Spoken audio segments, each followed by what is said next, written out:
Si vous souhaitez immigrer ici en Allemagne afin de poursuivre vos études supérieures, alors vous savez déjà certainement que vous aurez besoin d'une préinscription dans une université allemande. Cependant, vous ne connaissez pas par où commencer et franchement, tout ça vous embrouille un peu avec des termes comme NC, Numerusklausus, Zulassungsbeschränkung, Test As et toutes ces conditions. Mais le plus important dans cette affaire, c'est de respecter les délais et de s'y prendre.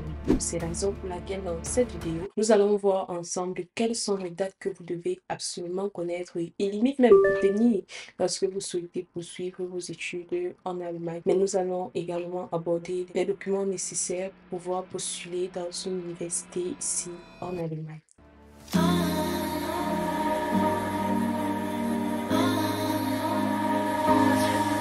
Déjà, avant de vous lancer dans ce processus de préinscription, vous devez déjà connaître un certain nombre de choses. Ici, en Allemagne, il y a deux semestres, le semestre d'hiver et le semestre d'été. Le semestre d'hiver commence généralement en octobre, donc septembre-octobre, tandis que le semestre d'été commence autour de mars. Avril. Il est à noter que la plupart des personnes commencent généralement en hiver parce que la plupart des programmes sont aussi offerts en hiver. Naturellement, ça va dépendre de votre université et de la filière que vous souhaitez faire. Généralement, les inscriptions pour le semestre d'hiver sont ouvertes autour de mai, donc mi-mai par là, et sont fermées le 15 juin. Et les inscriptions pour le semestre d'été sont ouvertes en début décembre et sont fermées généralement le 15 janvier. Une personne qui souhaite commencer en octobre, c'est-à-dire au semestre d'hiver, moi ce que je vais recommander, c'est de commencer à se préparer même en février, franchement, parce qu'il y a les imprévus et il y a les prérequis, comme par exemple le niveau B1. Si vous postulez dans une université qui exige le niveau B1, des choses un peu comme ça qui vont prendre le temps. Après, il faut aussi considérer qu'il y a des universités qui passent par ONI Assist. Les réponses, les délais d'attente en ce qui concerne les réponses peuvent également varier. À cette question-ci, il n'y a point de réponse standard, tout simplement parce que plusieurs personnes ont obtenu leur préinscription à l'université avec un niveau A1. Mais attention, quand je parle de préinscription, c'est préinscription conditionnelle. Une université comme Claustadt, par exemple, peut accorder une préinscription conditionnelle en allemand, Bedingte Zulassung, avec un niveau de langue A1. Le Bedingte Zulassung, en fait, ça veut dire que vous êtes admis à l'université sous une condition spécifique. En général, c'est que l'université propose les cours de langue à côté et vous devez suivre ces cours de langue dans cette université-là jusqu'à obtenir par exemple un TESTAF, un DSA avant de pouvoir accéder aux études supérieures. Ça, c'est une très belle option parce que les cours dans les centres de langue des universités, c'est comment dire, donc les cours de langue proposés par les universités sont moins élevés comparés aux cours des centres de langue privés.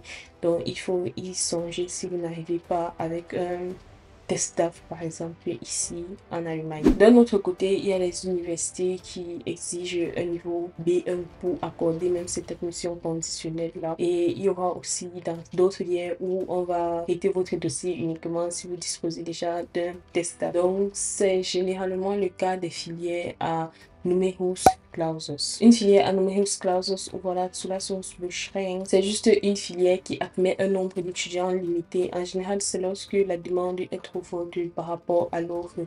Donc pour cette filière spécifique, les conditions d'admission sont différentes, voire même plus corsées que dans les autres filières. Zulassungsfrei, c'est-à-dire qu'il n'y a pas de conditions spécifiques ou spéciales pour donner la préinscription. C'est généralement le cas des filières comme médecine, dentisterie ou encore médecine vétérinaire. Dans ces filières particulières, vous aurez besoin de prouver d'un très haut niveau de langue, comme par exemple le DSA.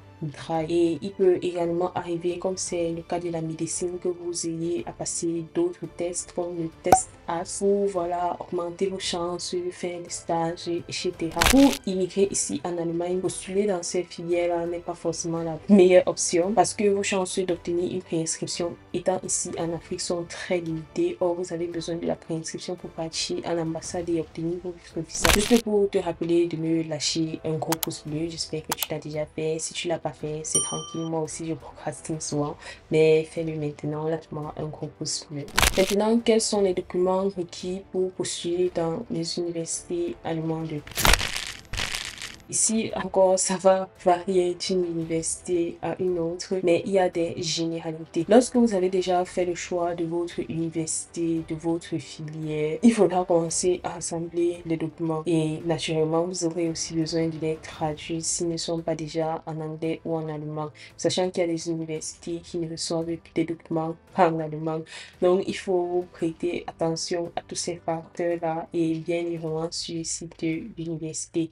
En général, les documents qui sont requis, du genre classique, ce dont vous aurez absolument besoin, c'est tout d'abord d'une pièce d'identité, votre passeport, donc la première page de votre passeport. Et vous aurez également besoin d'une attestation de votre niveau de langue. Si vous postulez, par exemple, à un cours où le niveau de langue requis c'est le B1, vous aurez besoin de, voilà, du scan de votre B1 certificat ou de votre niveau le plus élevé de langue. Et dans ce cas particulier, vous aurez besoin de l'inscription dans un centre de cours de langue, généralement affilié à l'université. Après quoi, vous aurez aussi besoin de votre diplôme de baccalauréat. Donc, si c'est déjà disponible, votre diplôme traduit. Ou si ce n'est pas encore disponible, votre relevé de notes traduit. Si vous ne postulez pas qu'avec un niveau baccalauréat, vous aurez besoin de traduire également tous vos autres diplômes ou tous vos autres relevés de notes si les diplômes ne sont pas encore disponibles. À côté de cela, vous aurez naturellement besoin de remplir le formulaire de l'inscription. Le formulaire d'inscription qui est propre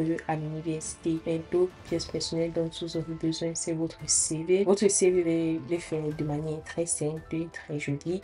Dans vie professionnelle, bref, les grandes parties d'un CV. C'est pas l'objet de cette vidéo. Et vous pouvez également ajouter à votre CV une lettre de motivation. La lettre de motivation n'est pas exigée par toutes les universités, mais ça peut quand même bien compter si c'est figure de manière facultative dans les documents et que vous, voilà, vous apportez quand même une lettre de motivation. Donc ça, c'est les documents que vous devez rassembler pour postuler dans une université ici en Allemagne. Après avoir postulé, il faut vous assurer de ce que vous consultiez régulièrement votre boîte mail. Dépendamment des universités, vous aurez également, en plus des scans de tous ces documents-ci, vous aurez également besoin d'envoyer des photocopies ou bref, les papiers quoi.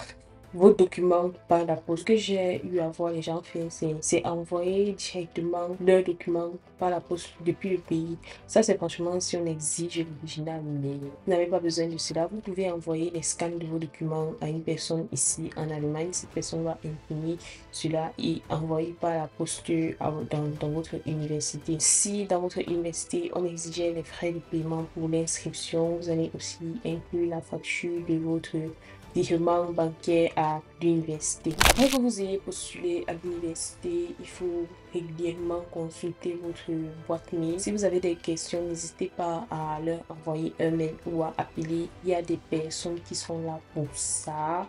Donc, n'hésitez vraiment pas. Et puis aussi, c'est tout. Lorsque vous avez déjà votre préinscription, vous n'aurez que, voilà, à joindre ça déjà au document passé à l'ambassade.